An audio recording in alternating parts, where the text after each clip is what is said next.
할렐루야, 이 새벽에 하나님의 말씀을 사모함으로 나오신 우리 모든 성도님들을 축복하고 환영합니다. 오늘 우리에게 주시는 하나님의 말씀은 민수기 16장 1절부터 15절까지입니다. 본문의 말씀은 제가 봉독하겠습니다. 레이의 증손 고핫의 손자 이스할의 아들 고라와 르우벤의 자손 엘리압의 아들 다단과 아비람과 벨렛의 아들 온이 당을 짓고 이스라엘 자손 총회에서 택함을 받은 자 곧 회중 가운데에서 이름 있는 지휘관 250명과 함께 일어나서 모세를 거스르니라. 그들이 모여서 모세와 아론을 거슬러 그들에게 이르되 너희가 분수에 지나도다.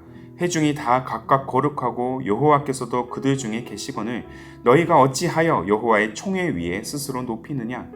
모세가 듣고 엎드렸다가 고라와 그의 모든 무리에게 말하여 이르되 아침에 여호와께서 자기에게 속한 자가 누구인지 거룩한 자가 누구인지 보이시고 그 사람을 자기에게 가까이 나아오게 하시되 곧 그가 택하신 자를 자기에게 가까이 나아오게 하시리니 이렇게 하라. 너 고라와 내 모든 무리는 향로를 가져다가 내 여호와 앞에서 그 향로에 불을 담고 그 위에 향을 두라. 그때 여호와께서 택하신 자는 거룩하게 되리라. 레위 자손들아 너희가 너무 분수에 지나치느니라. 모세가 또 고라에게 이르되 너희 레위 자손들아 들으라.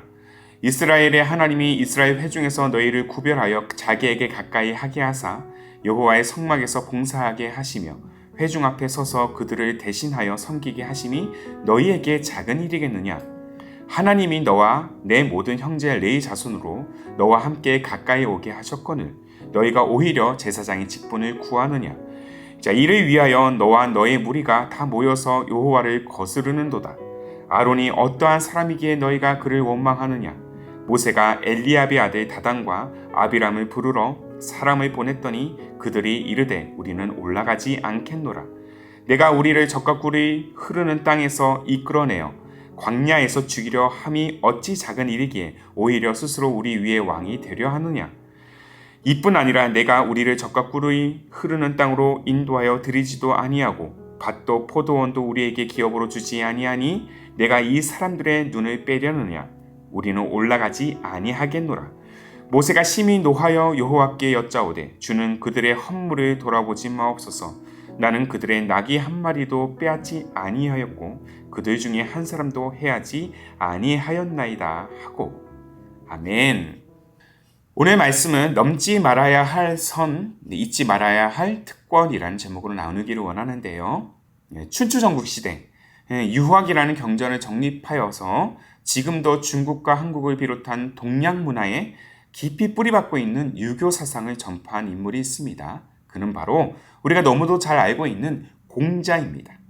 특히 공자는 이 춘추전국 시대라는 정세가 매우 혼란스러운 시대를 살았기 때문에 한 국가가 잘 세워지려면 어진 성품을 갖춘 군자, 곧 한 나라를 통치할 리더십의 역할이 매우 중요하다고 가르쳤던 인물입니다. 하지만 군자가 잘 세워지려면 왕정을 잘 보필할 수 있는 신하의 존재 또한 중요하다는 사실을 강조하고 있어요. 신하가 왕의 권위를 따르지 않고 반역을 일삼는다면 작금의 춘추 전국 시대로부터 빠져나올 수 없다는 사실을 잘 알고 있었기 때문입니다. 춘추 전국 시대는 그야말로 반역에 반역을 거듭한 그 암울한 시대였습니다. 자, 이를 토대로 공자는 여러 나라의 왕들에게 신하의 도리를 설파하면서 국가의 이로운 신하 또는 국가의 해로운 신하의 유형을 전파하고 있습니다. 이것이 바로 육정신 또 육사신인 것이죠. 자, 육정신의 경우는 신하로서 역할을 잘 감당하는 자들로서 인격이 매우 고매한 성신, 마음이 어진 양신, 또 충성심을 가진 충신, 왕을 잘 보필하는 지신, 바른 정신과 바른 말을 할 줄 아는 또한 정신, 성품이 강직한 직신이 있습니다. 자, 반면에 신하로서의 역할을 하지 않는 육사신은 자리만 탐내는 구신, 아첨만 일삼는 유신, 남을 정죄하는 참신, 반역을 도모하고 실행하는 적신, 또한 국가를 망하게 하는 망국신, 또한 권모술수와 이간질을 서슴지 않는 간신 등입니다. 자, 오늘 본문에서도 공자의 그 이른바 육사신에 해당되는 무리들이 등장하고 있어요. 바로 레이의 자손들 고라, 다단, 온 세 사람입니다. 이들은 이스라엘 총회에서 택함을 받은 자들, 곧 리더급에 해당되는 250명과 함께 모세의 권위에 도전하고 있습니다. 자, 그렇다면 왜 그들은 모세를 거스르는 행동 또는 반역을 저지르는 것일까? 자, 그 이유는 본문 3절에 기록이 되어 있어요. 자, 함께 읽겠습니다. 그들이 모여서 모세와 아론을 거슬러 그들에게 이르되 너희가 분수에 지나도다. 회중이 다 각각 거룩하고 여호와께서 또 그들 중에 계시거늘 너희가 어찌하여 여호와의 총회 위에 스스로 높이느냐라고 지금 말하고 있죠. 자, 이 말은 쉽게 얘기해서 이스라엘 백성 모두가 하나님의 사람들인데 왜 당신들만 특권을 받은 것처럼 행동하고 자신들 위해 군림하려고 하느냐는 것입니다.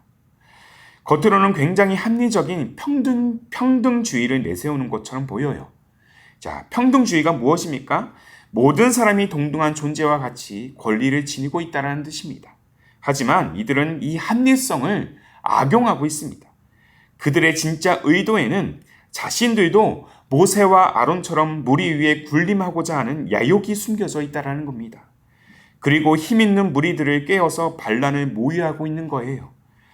자, 이는 공자가 말한 육사신 중에 누구에게 해당이 되는 것일까요? 바로 반역을 도모하고 실행하는 적신의 모습인 것입니다.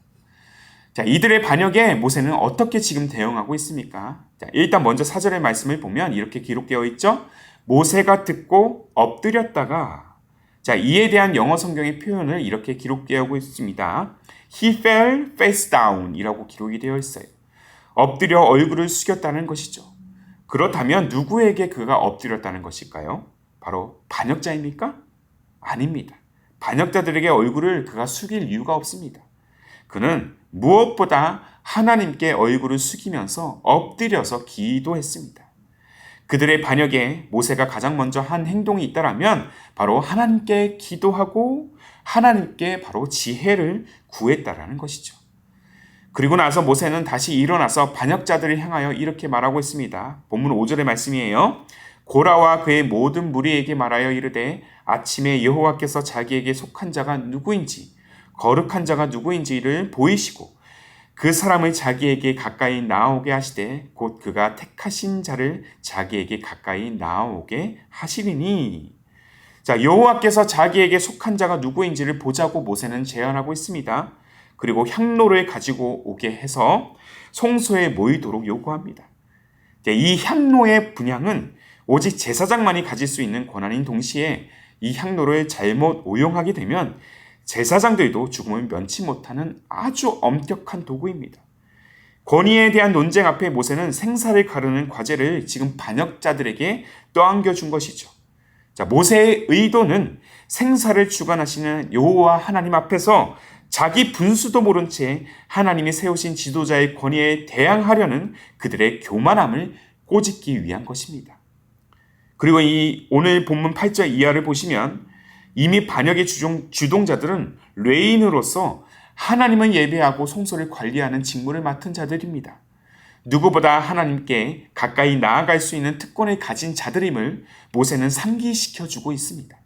그럼에도 그들은 자신들의 본분을 넘어서 자기 분수를 넘어서 더 많은 것을 누리고 지배하려는 야욕을 지금 품고 있다는 것이죠.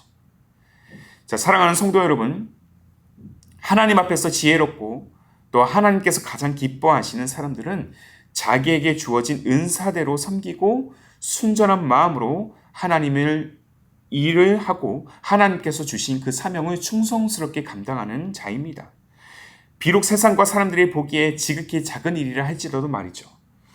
때때로 내가 남들보다 나아지려는 욕심과 그 야망 때문에 선을 넘는 자들이 있습니다. 그러나 하나님께서 부여하신 믿음의 질서를 망각하고 그렇게 선을 넘는 순간 심판을 면치 못할 것입니다. 우리는 우리에게 주어진 직분, 봉사, 은사에 감사하고 그것을 선용할 수 있는 자가 되어야 합니다. 무엇보다 우리 또한 이 출애굽의 기적을 맛본 이스라엘 백성들처럼 예수 그리스도의 희생과 섬김으로 인하여 이 구원이라는 특권을 받은 존재들임을 우리는 잊어서는 안 될 것입니다. 자, 우리 인생에 구원보다 더 큰 가치와 특권이 있을까요? 만약 이 특권과 가치를 모르고 여전히 나의 만족을 위해 산다라면 이는 진정 기독교 신앙의 모습이라 할 수 없습니다. 구원의 은혜를 안다면 선을 넘을 수 없습니다. 반면 구원의 은혜를 모른다면 그 어떤 것도 만족하지 못한 채 계속해서 선을 넘는 삶으로 나아갈 것입니다. 저와 여러분은 어느 편에 속한 자입니까? 하나님께 충신이 되고 있습니까? 아니면 적신이 되고 있습니까? 우리 모두가 오늘 말씀을 따라서 하나님의 은혜를 우리가 구하며 그 은혜 가운데 거하기를 소망하며 무엇보다 충성스럽게 맡겨진 사명을 우리가 감사함으로 감당하는 그러한 일꾼이 되기를 원합니다. 미련한 그리고 완악한 자들이 되지 마십시오. 하나님의 명령에 즉각적으로 순종하는 그리고 충성되이 우리에게 맡겨진 그 직무를 담당하는 그러한 삶이 되시기를 바랍니다. 무엇보다 오늘도 우리에게 주신 이 생명의 은혜, 구원의 특권이 또한 우리에게 주어졌다는 사실을 다시 한번 고백하면서 늘 하나님 앞에 그 말씀에 순종하며 주어진 일상을 순전한 믿음으로 살아내는 우리 모두가 되기를 주님의 이름으로 축복합니다. 순전한 자, 충성된 자, 그렇게 하나님께서 주신 그 사명을 귀하게 감당하는 오늘 하루의 여정이 되기를 주님의 이름으로 소망합니다. 아멘. 기도하겠습니다. 오늘도 놀라운 사랑과 한량없는 은혜로 믿음의 여정을 이끄시는 주님, 비록 우리는 그 끝을 알 수 없을 것 같은 이 광야 여정을 지나고 있지만 신실하신 주님께서 우리를 끝까지 보호하시고 인도하시는 줄로 믿습니다. 하지만 이러한 보호의 은혜에도 불구하고 감사를 잊어버리고 때때로 우리 내면에 싹트는 욕망을 숨기지 못할 때가 있음을 고백합니다. 주님의 충성스러운 일꾼이 되기보다 더 많은 특권을 누리고자 했던 우리의 교만함을 주님 돌아보게 하여 주시고 모세와 같이 주님 앞에 엎드려 주님의 뜻과 마음을 구하며 회개의 자리로 나아가게 하옵소서. 우리 내면의 상태를 누구보다 잘 아시는 주님, 이 출애굽의 기적을 맛본 이스라엘 백성들처럼 죽을 수밖에 없었던 우리에게 구원의 은혜를 베푸신 기적의 하나님을 다시 한번 우리가 바라보기를 원합니다. 우리의 인생 자체가 구원받은 존재라는 이 특권을 우리가 늘 잊지 않게 하여 주옵소서. 이 특권에 늘 감사하며 우리의 인생이 주님의 충성스러운 일꾼의 삶이 되게 하여 주시고 어느 상황이든 어떠한 상황이 놓여있든 어떠한 일을 받았든 그것에 감사함으로 또한 순전함으로 나아가는 우리의 인생, 우리의 가정, 우리 기쁨이 되는 교회가 되게 하옵소서. 그렇게 우리에게 날마다 놀라운 특권을 선사하시는 우리 주님 예수님의 이름으로 기도하옵나이다. 아멘. 오늘도 주신 말씀에 따라 우리 두 가지의 기도 제목을 붙들고 함께 기도하기를 원합니다. 먼저는 주님의 충성스러운 일꾼이 되기보다 더 많은 특권을 바라는 이 교만함을 용서하여 주시고 겸손히 엎드려 주님의 긍휼을 구하는 회개의 삶이 되게 하옵소서. 한 걸음 더 나아가 하나님의 은혜로 이 구원이라는 특권을 얻은 우리의 인생이 감사함으로 맡겨진 이 사명을 충성스럽게 감당하는 일꾼의 삶이 되게 하옵소서. 자, 이 두 가지의 기도 제목을 함께 우리가 고백하면서 기도로 하루의 삶을 열어가시기를 바랍니다. 함께 마음을 다해 전심으로 기도하겠습니다.